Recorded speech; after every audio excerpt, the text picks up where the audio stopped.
Good morning, everyone. Oh, sorry, I just need to turn off the speaker here. Good morning, everyone. Thank you for those of you in the room and those joining us online as well. We have today the High Commissioner for Human Rights, Volker Turk, who will be delivering some opening remarks to you for about 15 minutes, and then we'll open the floor to questions. High Commissioner, please. Yes. Yes, now you can see. Good morning. It's good to see so many of you here today. In just over a year as High Commissioner for Human Rights, I have met during my many travels with people from numerous countries. In fact, across all continents, including those in the midst of major crises. I've also talked to civil society actors from many other parts of the world that I have not been able to visit. Across each and every country, I heard and witnessed the universal desire for human rights to be respected and protected. I heard it from young women in Khartoum taking to the streets to drum up participation in protest rallies demanding their voice to be heard in government. I heard it from a human rights defender working on environmental rights in the marshes of southern Iraq. From indigenous peoples, representatives in Ecuador, Canada, Norway, and Sweden. From people of African descent in the US and Colombia. From civil society in countries at war, deeply worried about the impact of the violence on human rights, but also about what kind of society will emerge the day after. In many of my interactions with people, I'm also asked, given the pervasive conflicts and coups, climate change and other crises, have human rights failed? No, human rights have not failed. It is the cynical disregard for human rights and the failure to respect and heed warnings on human rights that has got us here. The conflicts and crises stalking us today should be wake-up calls for the international community. A wake-up call that when human rights are violated or sidelined, conflicts erupt. A wake-up call that failure to respect human rights results in instability, suffering, more inequalities, and economic crisis. A wake-up call that when human rights defenders and my office, the UN Human Rights Office, ring alarm bells, you must listen and you must act to prevent violations.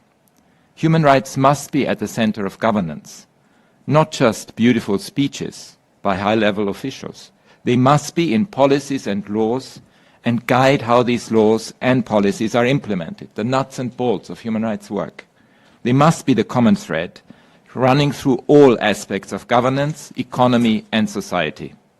The Universal Declaration of Human Rights was crafted with lessons drawn from two global wars, the Holocaust, atomic destruction, profound economic devastation, and generations of colonial exploitation, oppression, injustice, and bloodshed. It was conceived as a roadmap to a more stable, more just world. Human rights are inherent to every human being.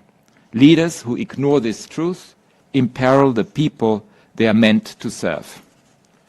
Unfortunately, leaders in many parts of the world would have done just this.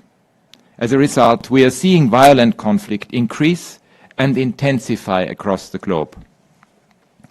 2 months after the horrific attacks on Israel on the 7th and 8th of October by Hamas and other Palestinian armed groups, in which civilians were directly targeted and hostages taken, civilians in Gaza continue to be relentlessly bombarded by Israel and collectively punished, suffering death, siege, destruction, and deprivation of the most essential human needs, such as food, water, life-saving medical supplies, and other essentials on a massive scale. Palestinians in Gaza are living in utter, deepening horror. Military operations, including bombardments, by Israeli forces continue in North, Middle and South Gaza, affecting people who have already been displaced multiple times, forced to flee in search of safety. But no place is safe. As we speak, some 1.9 million out of the 2.2 million Palestinians have been displaced and are being pushed into ever-diminishing and extremely overcrowded places in southern Gaza in unsanitary and unhealthy conditions. And humanitarian aid is again virtually cut off as fears of widespread disease and hunger spread. The catastrophic situation we see unfolding in the Gaza Strip was entirely foreseeable and preventable. My humanitarian colleagues have described the situation as apocalyptic. In these circumstances, there is a heightened risk of atrocity crimes. Measures need to be taken urgently, both by the parties concerned and by all states, particularly those with influence, to prevent any such crimes. The international community needs to insist with one voice on a ceasefire immediately on human rights and humanitarian grounds. The human rights crisis in the occupied West Bank, including East Jerusalem, is also extremely alarming, including an increase in unnecessary or disproportionate, even militarized use of force by Israeli forces, resulting in a rise in unlawful killings, much more aggressive and frequent settler violence leading to the forced displacement of Palestinian communities, record increases in arbitrary arrests and detention, an alarming spike in deaths in custody, and allegations of ill treatment of Palestinians in detention, including sexual violence. The Israeli authorities must take immediate steps to end widespread impunity for such violations. As the catastrophic consequences for civilians in Gaza mount, I want to again express my grave concern regarding dehumanizing and insightful statements made by current and former high-level Israeli officials as well as Hamas figures. History has shown us where this kind of language can lead. This is not just unacceptable, but a competent court may view such statements in the circumstances in which they are made an incitement to atrocity crimes. As more information emerges on serious allegations of sexual violence perpetrated by members of armed Palestinian groups, including Hamas, during their attacks on 7 and 8 October, it is painfully clear that these attacks need to be fully investigated to ensure justice for the victims. It is crucial that there are rigorous investigations and accountability for all breaches of international human rights and humanitarian law. Individual criminal responsibility must be established. As an immediate step, I call for an urgent cessation of hostilities and the release of all hostages. All parties are aware of what is really needed to achieve peace and security for Palestinians and Israelis. Violence and vengeance can only result in more hatred and radicalization. The only way to end the accumulative sufferings is ending the occupation and achieving the two-state solution. In Myanmar, the human rights crisis caused by the military continues to inflict an unbearable toll on civilians. To date, credible sources have verified that military forces have killed over 4,232 civilians since the coup. Civilians have suffered countless violations, facing airstrikes, artillery shelling, enforced disappearances, arbitrary arrests and prosecutions, as well as sexual violence, displacement, denial of humanitarian assistance, and the burning of their homes, fields and villages. The situation of the Rohingya Muslim community is ever more protracted, with no prospect for safe and sustainable return. Many are taking to dangerous journeys in the region by sea. The Myanmar military has lost critical ground since the end of October as a result of coordinated attacks by ethnic armed organizations and anti-military armed groups. Civilian casualties and internal displacement have been rising at a rapid rate. Now as ever, it is necessary that all parties ensure that the civilian population is adequately protected. There must be intensified efforts by the international community for an end to the violence and the peaceful restoration of an inclusive and representative government. In Sudan, the conflict between the Sudanese armed forces and the rapid support forces rages with significant risk of a protracted civil war and fragmentation of the country. More than 7,000 civilians, including women and children, have been killed since April 2023, and 6.3 million displaced. Half the population is in need of assistance. We have documentation of rape being used as a weapon of war, particularly by RSF and affiliated forces. Ethnic and racial tensions are being stoked, and there is a general breakdown of the rule of law across Sudan. Neither party to the conflict has sought to address seriously the conduct of their own forces. So both parties, and I call on them again, must ensure that all personnel that is responsible for violations of international humanitarian law and human rights law are held accountable. In Ukraine, more than 10,000 civilians have now been verified killed since the Russian invasion into Ukraine territory on the 24th of February 2022. The actual death toll may be significantly higher. Ukrainians living in territory occupied by the Russian Federation encounter appalling restrictions on their fundamental rights and freedoms. This protracted, destructive war must be brought to an end.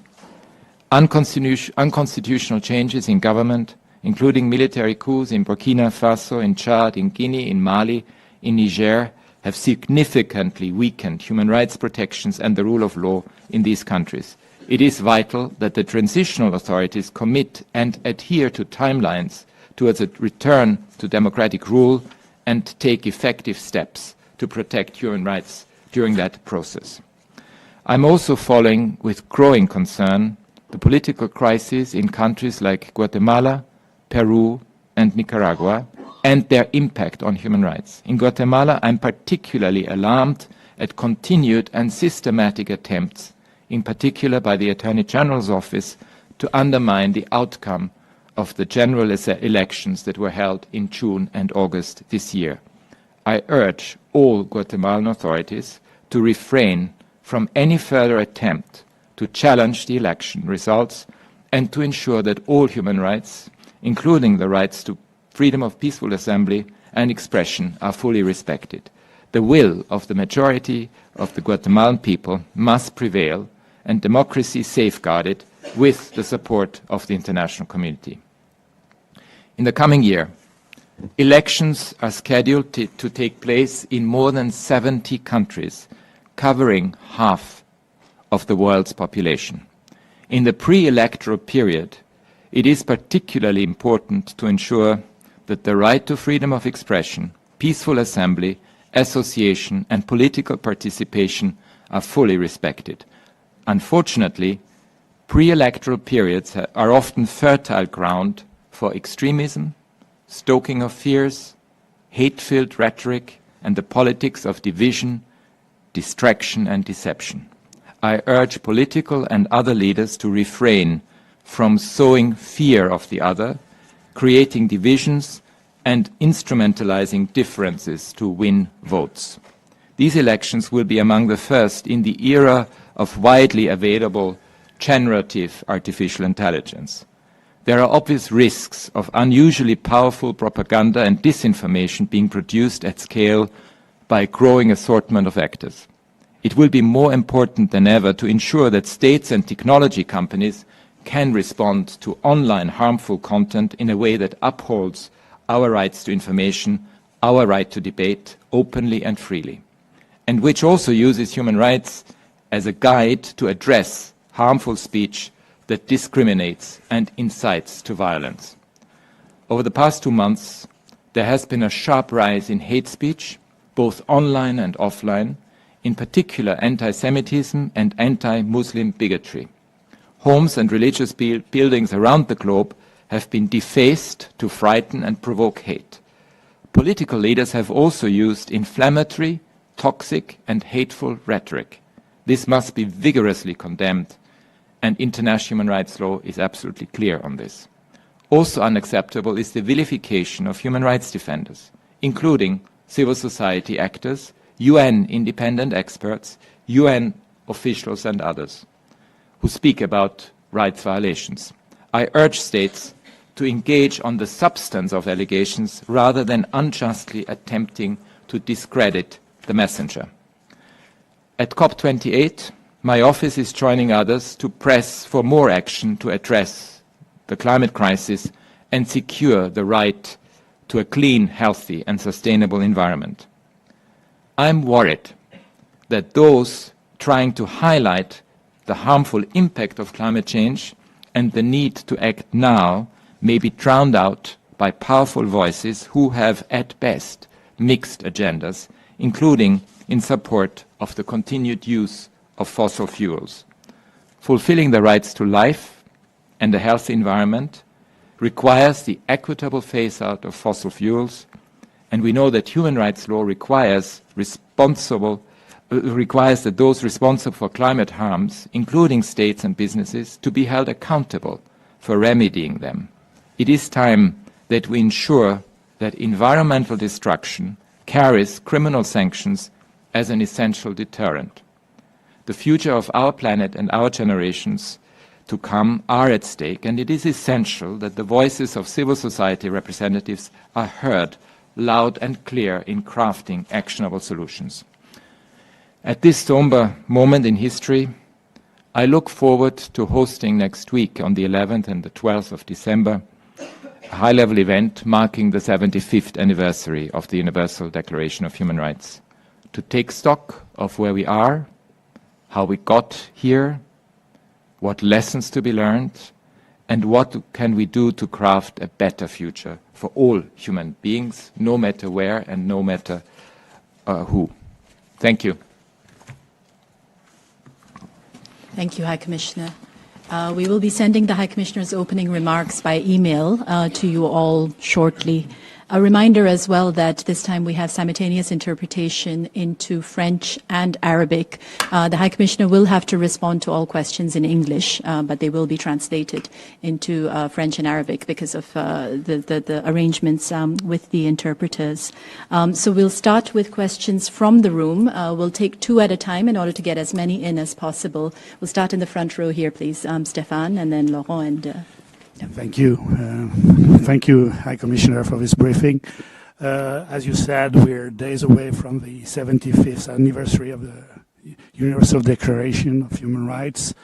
You drew a very dark pictures of human rights in the current conflicts. How do you see the UN trying to bridge the gap and to restore some kind of universality of human rights, since universality is under assault from different parts? Thank you. Laurent, please. Yeah, thank you for the press conference. A question on both Gaza and the Palestinian detainees that were freed. On one side, now the US say that the truce was not extended because there were sexual violences against some of the hostages, and on the other side, the Palestinians detainees that were freed said that they were increasingly beaten since October the 7th before being freed. So what do you know about both the situations, and what kind of appeal you want to launch in relation with that? Thank you.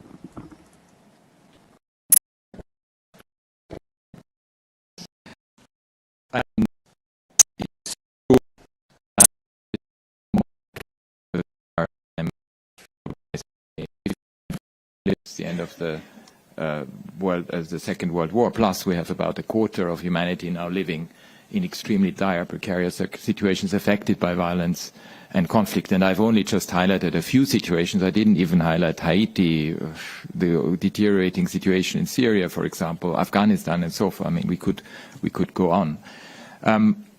It is true also that it was in the wake of the cataclysmic events of the two world wars, of what happened, including in Europe, with the Holocaust, with atrocious human rights violations, that there was among the political leadership the hope to, and this never again sentiment that was very strong. And that never again sentiment led to the adoption of the Universal Declaration of Human Rights, and it paved the way for the world to come out of misery, inequalities, of conflict. And I think precisely at a time when we see so many challenges, we need to remember that, and we need to see it as the measure against which to look at things and to look at developments. If we did not have it, we would be even in a more serious situation, because then you would have different standards. And let's also be very clear, it is the universal standard. I know that I sometimes hear it that some say, well, it doesn't apply in our religion, in our culture, it doesn't apply in our region. Well, actually, that's absolute nonsense, because this has been negotiated for years. We know that the Universal Declaration, but also the Vienna Declaration and Programme of Action, have been painstakingly negotiated by all countries. It inspired the decolonization movement, it inspired the anti-apartheid movement, and it inspired freedom fighters all around the world, be it on gender issues, be it on LGBTIQ plus issues, be it on race against racism. So we need to honor the achievements and the successes. We need to look at the failures, and we need achievements and the successes. We need to look at the failures, and we need to learn from them. So it's a deep moment of reflection for us, so that we do better in the future. And if I have one message, it's to make sure that the centrality of human rights is seen as something that is taken much more seriously by everyone. Look, first of all, if you look at the situation at the moment in Gaza, where you have a combination of multiple displacement, combination of ongoing conduct of hostilities, including the use of explosive weapons with wide area effect in extremely densely populated areas, where you have an ongoing, well, I can't even describe it. I don't know a word which says more than precarious. I mean, the humanitarian situation is catastrophic, cataclysmic, whatever word you want to find. It's undescribable. In a situation like this, the only way to get out of it is to say to all who have any influence over the two parties or the various parties to stop and call for, I mean, not only call for, actually cease hostilities, because you need to come back to your senses. You need to see what can be done. And you need to finally get the humanitarian aid in that is so desperately needed. I mean, you saw Martin Griffiths, the emergency relief coordinator, yesterday talking about an apocalyptic situation. I think the world needs to wake up to this. Thank you. Sorry, Laurent, we've got a lot of questions. Nina and then Catherine. Sorry, just 1 second. Thank you very much for taking my question. Activists have accused the UN and international groups of maintaining a conspiracy of silence on the alleged rapes and other sexual crimes committed by Hamas militants during the October 7th attacks. And I don't think I've seen too much from your office on that as well. So I was wondering, are you investigating this specifically? And do you have information indicating the level of sexual violence committed that day? Thank you. As I said also in my statement, we have now, I mean, it's last week that I met someone who, in fact, showed me or recorded to me a number of issues that raise very, very serious concerns about possible sexual violence having been committed by Hamas and other Palestinian armed groups. And of course, this has to be taken very seriously. I have asked the Israeli authorities in the first week of October, or in the second week of October after the 7-8 October events, to deploy a team, my team, to monitor, document, investigate the issues of the horrific attacks on Israelis.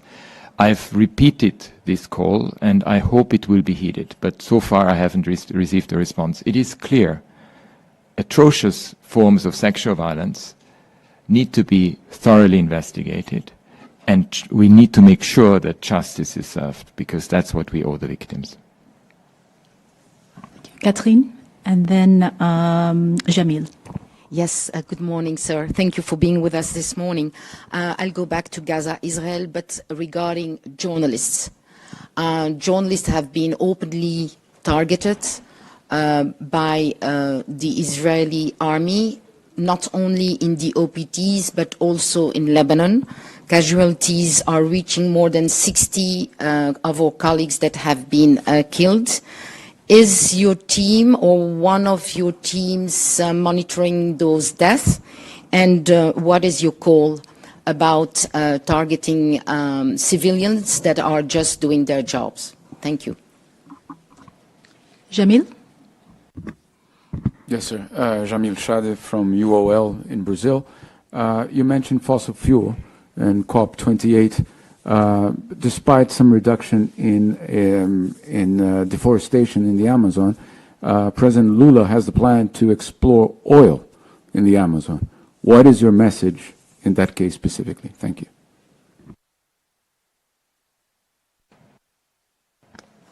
Look, on the first one, yes, we are, to the extent possible, monitoring and trying to document, while we have an ongoing conflict situation, of all civilian deaths. In fact, we have just managed to verify a number of casualties. We will come out with the numbers that, according to our own methodology, and of course this includes also journalists and people and professionals. I mean, it's absolutely clear when it comes to journalists. We have a whole strategy, and together with UNESCO, to work on the protection and safety of journalists, and we keep making that point time and again, and we really call on everyone to respect the safety and protection needs that journalists have, and that's absolutely critical. When it comes to civilians more generally, I mean, you saw that we have lost colleagues within of the United Nations as well, so that's an extremely serious matter, and one that preoccupies us enormously, because we have never had in any situation so many colleagues killed within such a short time frame within one conflict situation, and that's obviously very, very, very dangerous. Look, on the fossil fuels, I mean the world knows what needs to happen, right? I mean, we know that the targets at the moment, we are on a trajectory that by the end of this century, if it continues as business as usual, we will have an increase of 3 degrees centigrade. I mean, we don't even know.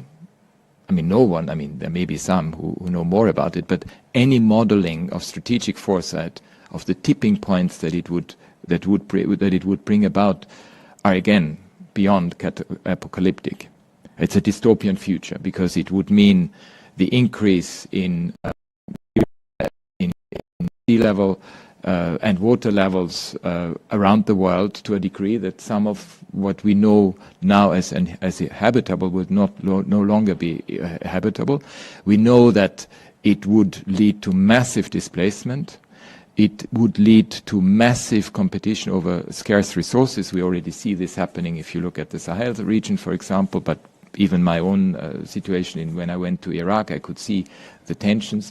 But it also means that we need, an equitable ending to fossil fuel use and exploitation. I think if there is a call to be made, it's just keep the fossil fuels under earth and find alternatives as quickly as you can, because fossil fuels have been bringing us to the brink of, or can bring us, if it's continued to happen, to the brink of extinction. Mohammed, and then Gabriela. Yes. Thank you so much, sir, for the briefing. Last night, Israeli Foreign Minister Cohen wrote on X platform, "We will no longer be silent in the face of the bias of the United Nations, and I decided to revoke the residence visa to Israel of the United Nations humanitarian coordinator Hastings."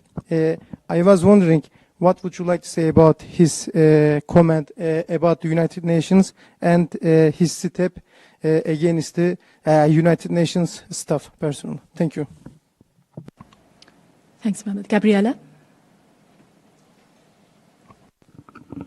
Yes, thank you, High Commissioner. Gabriela Sotomayor, Mexico. Only one question? can we ask? Oh, okay. Oh, okay. Because I can ask too. Okay. What is your assessment of the human rights situation in Mexico in the last 5 years, especially if you could tell us about the points that concerns you the most? Thank you very much.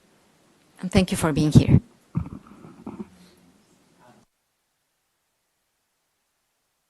Look, on the resident coordinator and humanitarian coordinator, Lynn Hastings, I've known her personally for many years. I have the highest professional regard for her. I have seen the vilification against her, and I have seen also the amount of disinformation that is spreading, and I find it unacceptable. On Mexico, I mean, it's obviously to look at one particular country situation. I mean, we have of course seen, I have to say, progress when it comes to reduction of poverty, improving of social welfare. Just to look at, I have some statistics here from my colleagues, with over 5 million people escaping poverty between 2018 and 2022. But it's also clear that challenges remain, and it's about the recognition that actually Mexico has recognized that there is a crisis of enforced disappearances. I had a chance also to talk to the committee on enforced disappearances. As you probably know, they conducted a visit to it, and there are efforts to address the situation. But we also know that further progress is needed, because the issue of disappearances is a very serious concern, especially for the family members and for the society as a whole, because it creates a feeling of fear. And there are very strong recommendations that came from the committee, and I really hope that they can be implemented as quickly as possible. In fact, and then I looked at a number of ongoing concerns, especially violence against journalists. I mean, we mentioned journalists before. There is, in fact, between January 2019 and September 23, my office was able to document the killing of 41 journalists, 6 media workers, and 5 disappeared journalists. So this is obviously very serious. I know that there is an initiative, De Frente a la Libertad, which is important, which also counters the vilification that we have seen, and again, incredibly important as we go through. I think it's also very critical to ensure, when it comes to human mobility issues, and I myself in a previous life was several times in Mexico, that there is stronger recognition of what is happening internally when it comes to displacement, but also to build up the protection structures needed for refugees who come in particular from countries from the northern part of Central America. Thank you. We have Nick with the New York Times and Yuri with RIA Novosti. Yes, you're on the list. Yeah, good morning. Thank you for the press conference. I wonder if you think states with influence over Israel, and that means particularly the United States, have used that influence effectively in upholding commitments to international humanitarian law in this conflict? Or do you also share concerns that double standards are very much in evidence, and do you think that there is a price to be paid in terms of adherence to the standards of the Universal Declaration of Human Rights? Thank you. Yuri, please. Yes, thank you for taking my question. You can't hear me? You can hear me now? Okay, yes, sorry. Thank you for this briefing. You are talking about the fact that you need some investigations in Gaza, in West Bank, in Israel, but we all know that Israel is not allowing your office to work there. Even they didn't give you a visa the last time that you asked for it. So don't you think that this is showing the limit of the UN if nobody can verify and investigate the war crimes that are committed right now in Gaza, when we are now seeing a lot of casualties, and especially children's, way more than in even conflicts that we had the past time. Thank you.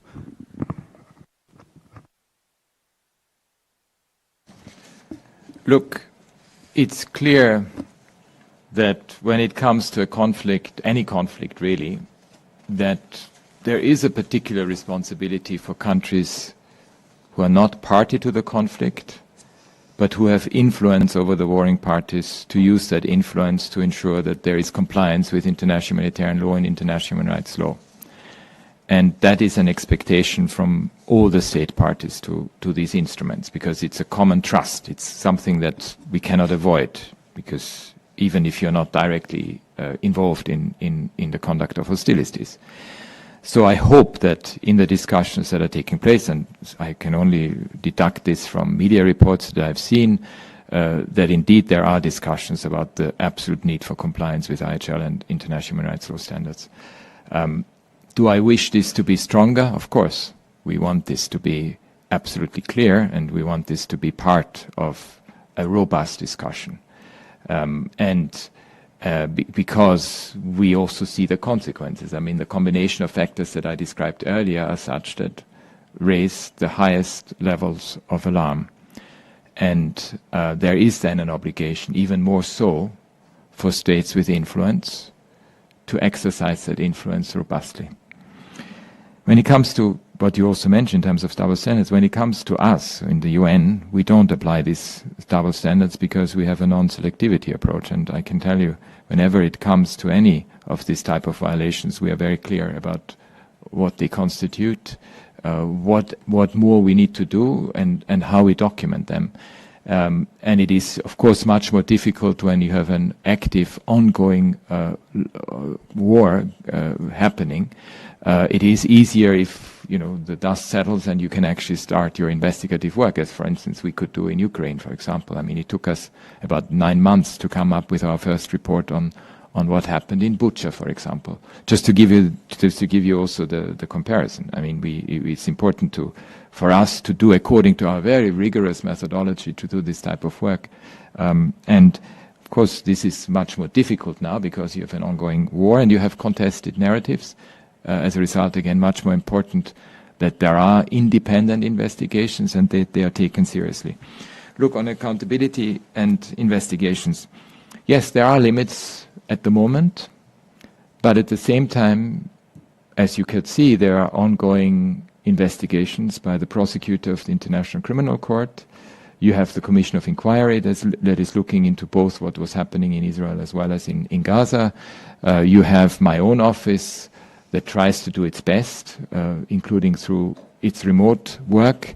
And there is universal jurisdiction, because I believe that one of the missing links has always been that impunity reigns and accountability is not served. And I hope with a combination of these different accountability mechanisms that impunity ends, and we all need to work towards it. There will always be temporary setbacks, there will always be lack of cooperation by some, but we have also seen situations elsewhere where suddenly that cooperation starts, or where you are actually able to do the type of job that you need to do, and then we can do it. So you can never be sure to escape justice. Thank you, High Commissioner. Now we have Taha and Imogen, and then we've got John, Yandirk, and Gunilla online. I'm afraid we will have to end after that. We'll see if we can take a follow-up question or two, but I'm not convinced we will manage. Taha, please. Yes. We have noticed that United Nations is not doing enough regarding ongoing conflict in Sudan, in Darfur, as well in Gaza. There are serious violations, atrocities. What have you done and what you are going to do? I mean, do you have action plan to stop what is going on in Sudan and in Gaza? Imogen? Yeah, it's back to Gaza. The women who came to you with reports of sexual violence want you and the UN to condemn this unreservedly. That's where some of the tension is coming from. Can you do that?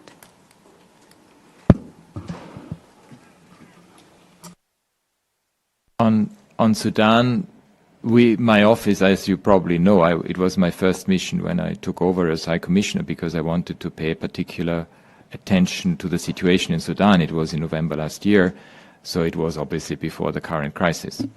We have followed it very, very closely. I have a presence, quite a big presence. I used to have quite a big presence. Now we unfortunately only doing it out of Port Sudan with some colleagues, but we have continued working both out of Nairobi and in neighboring countries to actually interview those who fled the circumstances, especially in Darfur, but also in other parts of Sudan. And we have, as a result, been able to provide regular reporting on what is happening, which is also why I was very clear today on the type of crimes, on the type of violations that we have seen, in particular the very serious allegations of rape by RSF and affiliated troops.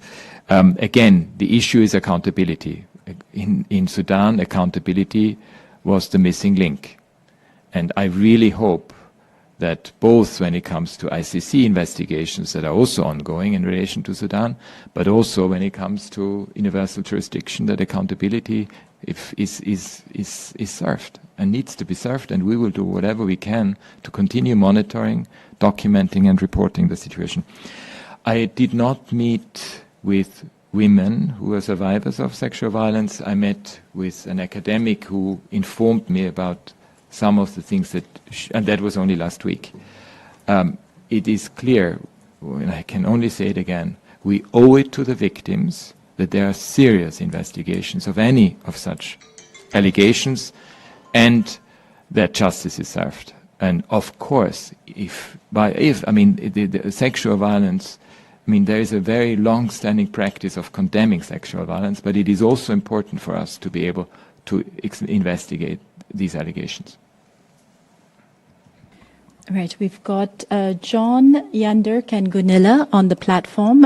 If I can take 3 questions this time so we can move fast. John, please. Yes, good morning. Thank you, High Commissioner. I was wondering, sir, if you have any comment on the latest data from the World Health Organization. There have been 499 attacks on health in the OPT and 60 attacks on health in Israel in the last 2 months of this conflict. And also if you have any views on the more than 130 UN personnel that have been killed in this conflict. Thank you. Yandirk?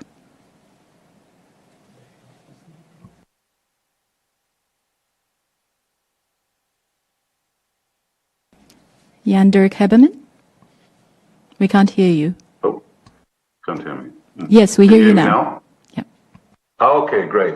Well, many thanks. High Commissioner, I would like to ask you to elaborate a little bit more on next week's high-level meeting in Geneva. What do you expect from this meeting beyond nice and carefully drafted speeches? Many thanks. Thanks for that. And Gunilla. Yes, thanks. Can you hear me? Yes, good. Look, my question is similar to Nina Imogen. It's actually on rape as a weapon of war. How, and the war in Gaza and Israel, how concerned are you that this has been used widespread and even as a premeditated strategy in the conflict? And what do you say to the criticism from Israel that the UN has been slow in the response to accounts of Hamas militants raping women? Thanks.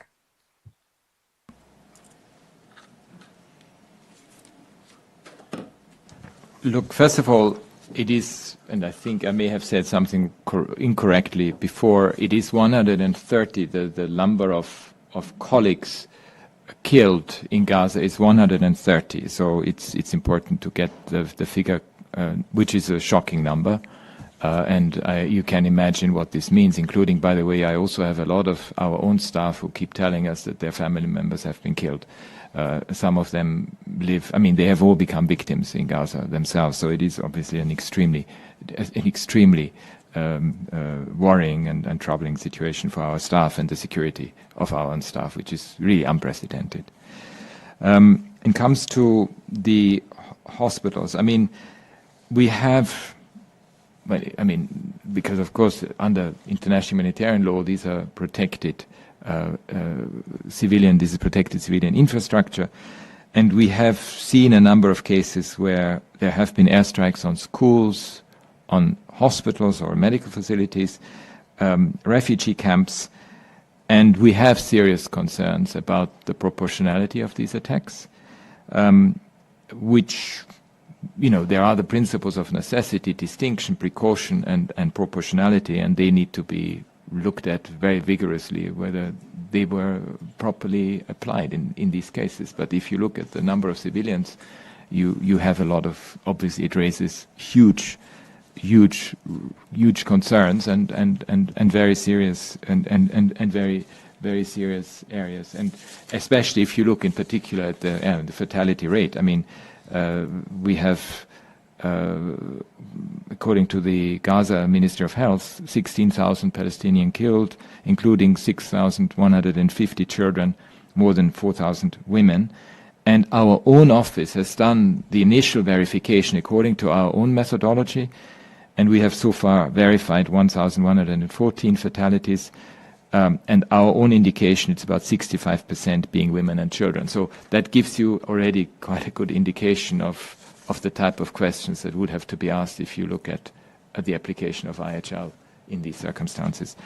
Look, next week's high-level meeting in Geneva. I mean, it was extremely important for us, taking advantage of the 75th anniversary of the Universal Declaration of Human Rights, for us to look to the future, for us, especially when we have such geopolitical tensions, when we have such a polarized both society within countries, but also at the geopolitical level, to actually recall that there is something that was developed, like the Universal Declaration of Human Rights, that had a vision for the future of humanity, and is not just a nicely written document, but it is law, and it has given birth to hard law that are state obligations.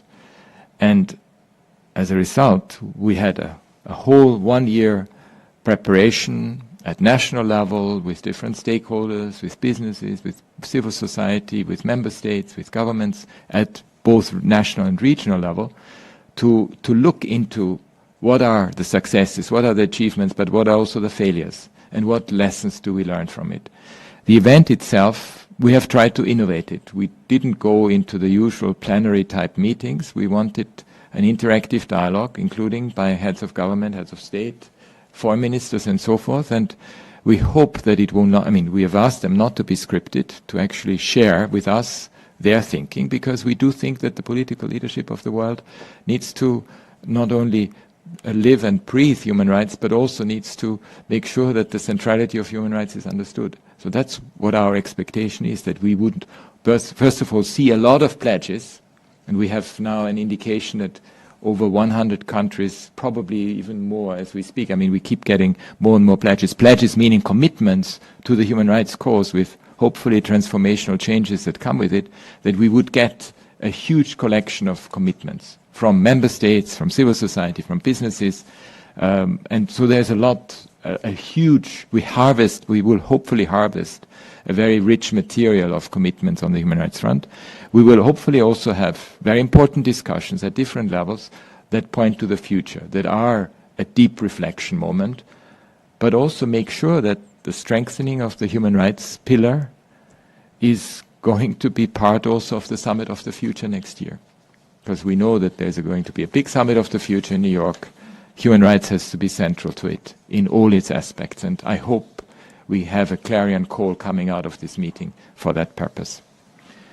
As I said, I mean, I think it is absolutely clear when sexual violence happens, by whoever, by wherever, these are very, very serious allegations, and they need to be investigated, they need to be properly documented, and justice must be served for the victims. We don't have, I mean, as I said, I even asked Israel to allow us to send a team. I hope it will be possible at some stage, but all the, you need to go into quite some detailed examination of whether it's premeditated, whether it was widespread, systematic. I mean, I'm not in a position to confirm this, but obviously we take the allegations extremely seriously, and I can tell you, we don't lose time on such things, and we will find other ways and means to talk to whoever we need to talk to in order to to find more of what can be done, because absolutely justice has to be served for the victims. High Commissioner, if I can take one last question from FA, Isabella. Thank you very much. I have two questions, but finally I will ask you a different one on Gaza. What is really the influence that you feel you have on the Israeli government to help to stop this war? What kind of lines do you have with them? What kind of lines do you have with Hamas too? And we have seen some of your colleagues, UN colleagues, high officials, visiting, having been in Gaza, and you have not been able to visit Gaza. Why you couldn't go there in any means by Egypt? And how do you see the end of this conflict? Thank you.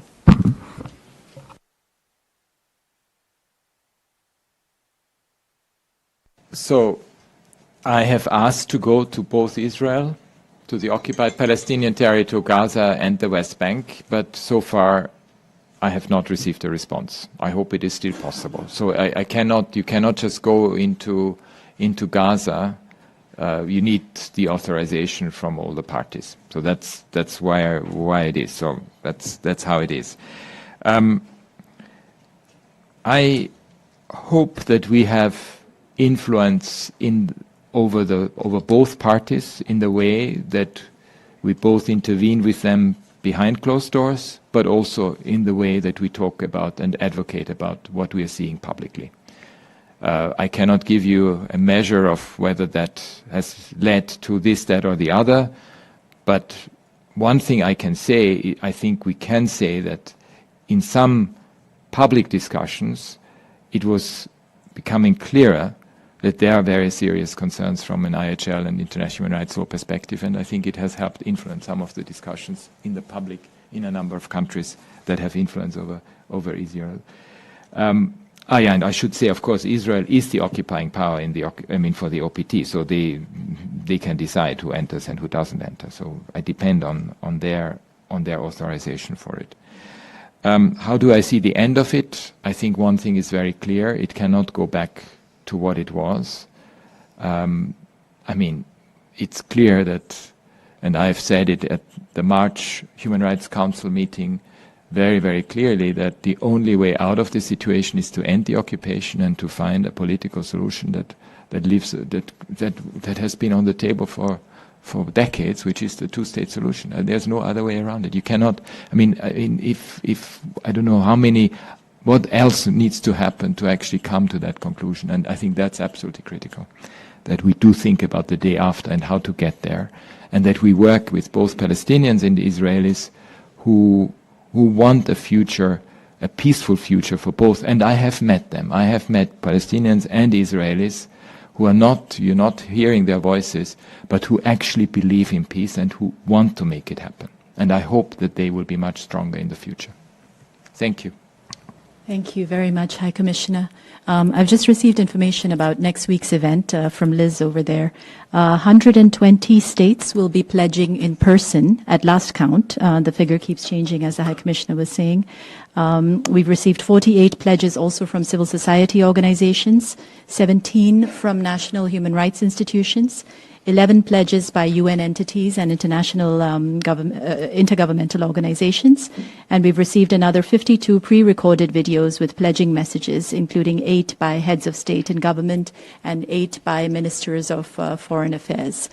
So we really look forward to seeing you next week at the high-level event. Thanks very much.